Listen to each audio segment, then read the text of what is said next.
Oke, jadi welcome back to Silent Trader Academy Channel. Ya, jadi masih berjumpa kembali dengan saya Om Silent di kesempatan morning briefing hari ini. Spesial 3 Mei 2021, awal Mei. Ya, dan spesial topik juga mengenai sell in May. Ya, sell in May and go away. Apakah mitos atau fakta? Kita akan bahas dari sudut pandang Silent Trader Academy. So, pastikan kalau Anda mau tahu apakah siklus ini berdampak negatif, berdampak positif terhadap market kita, lalu kita sebagai trader what should we do gitu ya, apa yang harus kita lakukan. Pastikan Anda tonton video ini sampai akhir dan jangan lupa di-share biar teman-teman lain itu dapat edukasi. Kayak gitu. Sebelumnya sebenarnya sell in May ini sudah dijelaskan oleh staff kami di Instagram. Jadi Anda kalau follow Instagram kami @silenttraderacademy itu sudah dijelaskan tuh. Ya, berdasarkan data statistik. Nanti saya akan kasih juga datanya biar kita sama-sama telaah apakah sell in May and go away ini benar-benar terjadi. Kalau memang terjadi, ini sebenarnya apa sih Om? Ini siklus apa sih? Kita akan bahas. Oke. Nah, pertama kita mulai dari sejarah. Jadi yang namanya ini kan julukan ya, siklus gitu ya. Sell in May and go away gitu ya, atau sell in May and back at Halloween. Ya, atau sell in May and back apa gitu, saya lupa ya, ada nama tempat ya, balapan pacuan kuda. Jadi sebenarnya ini siklus sudah dari zaman dulu ya, tepatnya di London. Jadi ketika para trader, para bankers atau para pemain, para pelaku ekonomi lah ya, ketika musim panas di bulan Mei gitu, mereka cenderung melakukan aktivitas berlibur. Jadi ketika mereka liburan di musim panas di London sana, mereka tarik risk aset gitu ya, aset-aset berisiko, high risk high return kan berarti saham tuh. Dia tarik aset-aset berisiko, dia masukkan ke safe haven, investasi yang aman, karena kan mereka mau berlibur. Ya, jadi mereka baru balik lagi ketika pertengahan September atau Oktober. Jadi maka ada siklus yang bilang and back at Halloween. Halloween itu kan Oktober. Ya, jadi ya macam-macam julukannya, tapi yang jelas akan balik di September atau Oktober. Jadi dari September dan Oktober mereka ini baru taking profit atau tarik safe haven mereka, baru mereka tradingin lagi atau beli lagi risk asset. Jadi selama fase liburan ini mereka tarik. Otomatis kalau mereka jual risk asset mereka, ya saham-saham mereka, maka kan otomatis sahamnya atau indeksnya kan akan turun. That's why menyatakan bahwa dari periode Mei sampai September atau Oktober itu market di sana cenderung turun. Jadi ini awal sejarahnya seperti itu. Dan memang lebih relate di Europe dan di Dow sana. Ya, di daerah barat gitu ya, di negara barat ini lebih relate. Siklus sell in May and go away. Nah, pertanyaannya apakah market kita kena siklus yang sama? Let's see. Ya, ini ada data dari staff kami sudah catat ya, periode Mei sampai Oktober, November sampai April. Anda bisa koreksi kalau data dari kami ada salah. Kami sudah track dari 1997. Jadi datanya sudah cukup akurat. Kita cek ya. Kalau kita hitung ya, ini merahnya ada sekitar 1, 2, 3, 4, 5, 6, 7, 8, 9, 10, 11 ya. Lalu yang hijau 1, 2, 3, 4, 5, 6, 7, 8, 9, 10, 11, 12, 13. Artinya apa? Ya, pertama yang sama-sama kita ketahui sekarang ialah sell in May ini dimulai dari London, bursa barat. Itu yang kedua ialah bukan berarti bulan Mei pasti turun. Ini siklus Mei hingga September atau Oktober. Jadi periode Mei sampai Oktober. Ingat ya, siklus sell in May ini periode Mei sampai Oktober. Nggak ada istilahnya bulan Mei turun, pasti turun, itu nggak ada istilahnya. Jadi periode siklus dari Mei sampai Oktober. Nah, dari sini kita tahu bahwa penurunan market ya itu terjadi di Mei sampai Oktober turun itu 11 kali, sisanya 13 kali justru market kita tidak turun di periode tersebut, malah naik. Dan juga ini ada beberapa catatan nih. 9798 krisis moneter. Ya, ini di Instagram kami ada datanya nih. 2000 ini ada something, 2005 ada apa saya lupa, 2008 nih ada krisis global gitu ya, bank-bank US pada collapse. Ya, ini 2011 ada isu Amerika resesi dan sebagainya. 2013 ekonomi lagi dropnya. Ya, 2013, 2015, 2018 ini start perang dagang antara US dan Tiongkok. Jadi sebenarnya turun itu karena sentimen luar gitu, karena sentimen dari market global ataupun sentimen dari dalam negeri. Ya, jadi di sini kita sama-sama tahu bahwa fakta sell in Mei itu bulan Mei ataupun periode Mei sampai Oktober pasti turun itu tidak benar. Tidak 100% tepat. Karena tergantung situasi kondisi ekonomi ya, faktor-faktor X, faktor makro, faktor mikro dalam negeri yang mempengaruhi apakah periode Mei sampai Oktober ini turun atau tidak. Itu faktanya ya. Kita sekarang sudah tahu bahwa selling Mei ini merupakan siklus Mei sampai Oktober dan di market kita tidak selalu repeat. Ya, Anda bisa lihat di sini bakal return-nya tinggi-tinggi nih. Seperti itu. Nah, tapi ada hal menariknya ialah ya, ketika Mei Oktober kita akan masuk kepada fase November sampai April, dimana ketika akhir tahun kita mengetahui ada siklus yang namanya window dressing. Di Januari kita ada kenal dengan istilah January effect. Nah, jadi ya di market kita ini lebih relate siklus ialah window dressing. Nah, kalau Anda perhatikan, satu hal yang pasti ialah antara return Mei sampai Oktober dengan return market di November sampai April, mayoritas selalu lebih tinggi market di November sampai April. Kita cek. 97 return market lebih tinggi. 98 lebih tinggi, 99 lebih tinggi. Ya, 2000 gitu kan, 2000 turunnya pun tidak separah di bulan Mei. 2001, oke, ini ada satu ya yang koreksinya lebih parah. 2022 tidak ya, 2003 lebih rendah ya, ada dua yang lebih rendah berarti. Oke, 2004 tidak, lebih tinggi. 2007 lebih rendah returnnya, berarti ada 3 ya. 2008 ini lebih baik, ini tidak lebih baik, berarti 4 ya. Lebih baik, ini tidak lebih baik, ada 5 ya. Ini baik, lebih baik, 6 ya di 2016. Oke. Ya, ini 2017. Ini November sampai April ya. Jadi dia nyatet dari November sampai April kan memang turun market kita.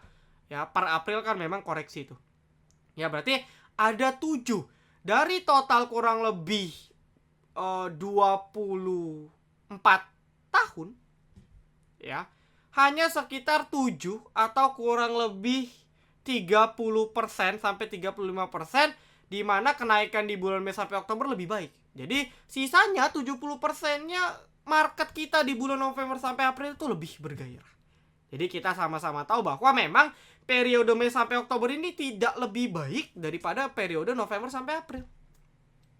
Gitu. Jadi kalau Anda mau trading enak, ya di bulan November sampai April periodenya. Anda kalau mau trading enak, cuan banyak, cuan santai, cuan gampang, di periode Mei sampai Oktober agak susah karena memang secara siklus ini returnnya biasa lebih sedikit dibandingkan bulan November. Itu fakta yang kita ketahui bersama. Jadi Anda sudah tahu bahwa memang bukan berarti sell in Mei itu turun, tapi karena returnnya memang lebih kecil, return market kita di periode Mei sampai Oktober lebih kecil dibandingkan periode November sampai April. Begitu. Nah, lalu kita sebagai trader, kita harus memposisikan diri kita sebagai apa, Om? Nah, sebagai trader, kita tahu bahwa kondisi market ekonomi kita ini belum ada stimulus lagi. Jadi, ibarat stimulus ini sudah kita habiskan di awal-awal tahun, di bulan Januari, akhir tahun 2020. Itu sudah banyak sekali, ini suara kipas laptop saya ya, dia otomatis nyala. Sudah di-push stimulus. Ya, dari Amerika berapa paket stimulus fiskal sudah digelontorkan. Kita pun subsidi beberapa sektor sudah digelontorkan oleh pemerintah kita, gitu kan. Dan memang ya sudah tidak ada stimulus, ya belum ada perbaikan ekonomi karena kan hasil GDP Q1 kita juga belum kelihatan. Jadi untuk sekarang kondisi makro dan mikro kita masih ngawang. Ya, tidak naik, malah potensi turun. Jadi memang periode Mei sampai Oktober ini saya melihat bahwa market masih akan dalam range sideways besarnya. Ya mungkin masih akan bermain di area 5.700 sampai 6.200. Ini akan area besar di situ sampai nanti mendekati November gitu ya, Oktober November mendekati akhir tahun window dressing, mungkin market baru mulai peran rally naik lagi. Jadi ya memang kuncinya money management kita di market sideways seperti ini ya porsinya dikurangi, porsi trading. Perbanyak cicil investasi nih. Nanti Anda cicil invest, beli saham-saham blue chip yang memang sudah koreksi dalam, cicil tiap bulan, nanti dapat hasil di akhir tahun. Itu strategi terbaik. Gitu. Mau trading silahkan, cuman porsinya lebih didiversifikasi lah, jangan satu saham 50% modal dan sebagainya. Lalu lebih disiplin. Artinya kalau sahamnya sudah break support quote ya cut loss. Karena marketnya nggak ada power untuk naik. Gitu. Sekali panic selling saham Anda ikut drop semua. Apalagi nanti kalau memang keputusan ARB di bulan Juli tepat dilaksanakan, ARB normal 25%, Anda nggak disiplin ya mati. Anda ARB 7% aja sudah panik, apalagi Anda keep 25% minus dalam satu hari. Gitu. Oke, jadi lebih disiplin, money management Anda lebih diperketat. Kalau memang Anda tipe emiten blue chip, Anda cicil saja yang turun-turun cicil. Nanti Anda petik hasilnya di periode November sampai April. Itu siklus terkait window dress terkait sell in May. Ya, jadi Anda sudah paham, sudah pakai data juga. Nah, lalu kita akan bahas market besok gimana nih, Om? Ya, market sayangnya dia tidak berhasil lewat lagi. Artinya kita lihat bahwa market kita ini kepentok lagi di Bollinger Tengah. Ya, potensi turun lagi, teman-teman. Jadi kalau kita lihat meskipun dia tidak buat low baru, ya, tapi per candle kemarin ini dia buat low baru nih dari candle ini. Artinya tekanan jual di hari Jumat kemarin sudah ada. Mulai ada tekanan jual lagi. Ya, dari investor asing enggak, kita cek BBRI yang memang mengkhawatirkan dari kemarin ini Telkom jualan terus. Lalu berikutnya nih BBRI. Kita cek BBRI. Ya, kita cek BBRI sudah kritis banget gitu ya. Kemarin BMRI jebol 6.000, sekarang BBRI yang mau jebol 4.000. Jadi kalau kita cek nih area kuat banget 4.100 sudah di breakdown dengan inflow asing. Lalu nextnya berapa, Om? Ya sudah tidak ada, itu adanya di sekitar 3.900-an di sini. Lalu ada gap nih. Nah, mungkin prediksi saya BBRI akan tutup gap di sini baru nanti rally lagi. Jadi ada gap di sekitar 3738. Ya mungkin saja target penurunan BBRI di sini. Jadi kalau BBRI-nya sampai nyungsep, maka indeks kita potensi akan keseret. Jadi memang awal bulan Mei ini kita masih akan tradingnya masih akan berat karena mungkin market kita keseret. Jadi prediksi saya ini masih akan potensi keseret ya market kita besok, tapi as long as dia tidak atau kuat di atas 5940, 5950, maka ada chance untuk kembali rebound. Nah, ini kan area support. Cuma sementara masih downtrend kita, ini masih sideways. Ya, jadi let it flow lah. Kita cek dulu hari Senin respon market seperti apa. Kita cek juga bursa-bursa luar sudah mulai koreksi. Ya, market kita kan gak jelas. Bursa hijau kita merah, bursa luar merah, kita makin merah. Gitu. Kita cek Dow sendiri sudah mulai koreksi sehat. Ya, udah all time high terus, rawan koreksi. Begitu pula dengan Nikkei, ya, Hang Seng dan sebagainya. Ini bursa-bursa Asia pun regional dan bursa Europe ataupun Dow sendiri juga rawan koreksi, sehingga memang tidak menutup kemungkinan akan membuat tekanan jual di market kita lebih tinggi. Jadi asing masih terus keluar, ya, belum ada minat untuk kembali mengangkat IHSG kita, ya, meskipun memang BBCA-nya masih dimasukkan, ya, cuman ya kita lihat bahwa tidak ada stimulus, maka market masih akan berat untuk naik. Ya, so far ini dari kemarin 6.000 susah jebol nih. Artinya memang 6.000 jadi batas resisten kuat seperti itu. Oke, lalu berikutnya sektor-sektor yang bisa dilirik apa? Ya, mungkin Anda sudah profit di sektor oil. Saya sudah cerita ya dari kemarin. Oil ini Anda sudah bisa lirik. Ini emiten yang pasti akan digoreng karena sektornya sudah lama tidak gerak. Ya, buat Anda yang ada beli, selamat nih, Anda sudah profit lumayan banget.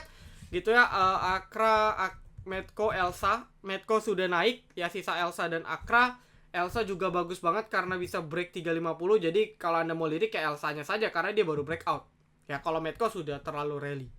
Nah, cuman memang oil per hari Jumat kemarin koreksi ya. Ya, jadi mungkin akan membuat emiten-emiten ini koreksi, nyusul market kalau marketnya koreksi juga. Cuman secara swing ini masih prospek. Ya jadi secara swing saya lihat emiten ini masih prospek. Ya jadi koreksi wajar lah, habis breakout dia pullback dulu baru lanjut naik lagi. Ya jadi seminggu ke depan komoditas Anda masih bisa lirik ya, nikel, timah, jadi tins gitu ya, antam, inco ya, batubara ada harum, doit, indi, ini Anda bisa spekulasi lirik. Jadi komoditas ya di minggu ini Anda masih bisa lirik karena saya rasa komoditas masih menarik ya di sepekan ini. Ya tapi nanti tergantung ke depannya komoditasnya ada perubahan berita atau perubahan harga gak. Tapi so far per sekarang komoditas oil, coal, dan nikel atau tins ini masih menarik untuk kita tradingkan. Ya pilihan-pilihan sahamnya Anda bisa tentukan sendiri. Gitu. Oke, lalu sektor-sektor lain Anda juga masih bisa lirik-lirik sektor otomotif. Ya, GJTL, IMJS, IMAS, ya auto ini mungkin masih bisa lirik ya. Siapa tahu ada pergerakan di minggu ini untuk emiten-emiten sektor otomotif. Oke, lalu berikutnya sebenarnya sektor-sektor baja yang masih akan saya maintain di minggu ini teman-teman ya. Ada ISSP gitu kan, ini masih oke. Kras ya atau GDST baja ini masih dalam pantauan saya pribadi ya, terutama baja ini masih menarik banget. Jadi untuk emiten sektor steel ya, besi dan baja ini masih bisa Anda lirik untuk sepekan ke depan gitu kan, karena keras sendiri juga belum nerbitin LK-nya ya, jadi mungkin masih menarik untuk kita perhatikan. Lalu update saya untuk BRMS buat Anda yang ada beli, selamat, ini watchlist gratis, Anda sudah profit pastinya karena saya rekom waktu di sini nih. Ya, selamat nih, cuan gratis lagi. Nih BRMS juga menarik banget gitu ya.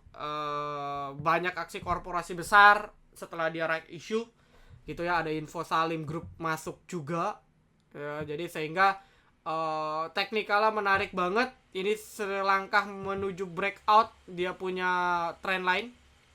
Jadi buat Anda holders BRMS juga silakan. Ya, ini BRMS bersiap untuk breakout, dia bisa break di sekitar 9796, maka ini akan sangat baik sekali. Ya, dia akan lanjut uptrend tentunya seperti itu. Ya, ini untuk BRMS. BRMS juga ada BRMS W-nya, Anda bisa lirik juga nih. Ya, ini kalau bisa break 31 BRMS W-nya akan sangat menarik. Jadi, ya Anda pilih-pilih lah, Anda mau beli BRMS atau BRMS W-nya juga silakan. Yang penting Anda atur teknikal masing-masing. Ya, seperti itu. Sisanya karena tidak ada requestan di awal pekan, saya tidak akan banyak bahas. Ya, tergantung besok di hari Senin seperti apa. Ya, saya tidak terlalu banyak berspekulasi. Yang jelas market kita potensi banget masih keseret kalau asingnya masih distribusi, apalagi BBRI-nya breakdown jebol 4.000, 3.900 gitu ya.